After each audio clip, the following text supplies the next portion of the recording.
Hi, my name is Roxana Viloria. I'm 23 years old. I am from Ciénaga, Magdalena. I live with my parents in Ciénaga. I am an accounting assistant and I am studying public accounting.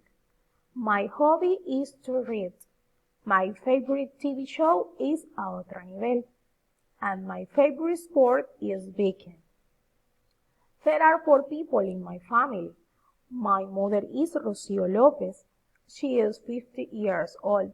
She is a cook. She is from Ciénaga. My mother is so sweet.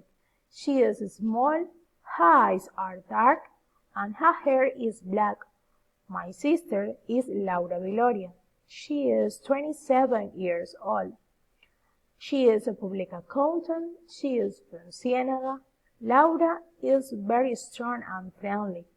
Her eyes are dark like my mother's eyes, and tall like my father, and her hair is black so.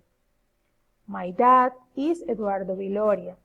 He is 59 years old. He is American. He is relaxed and carefree. His eyes are coffee and his hair is blonde.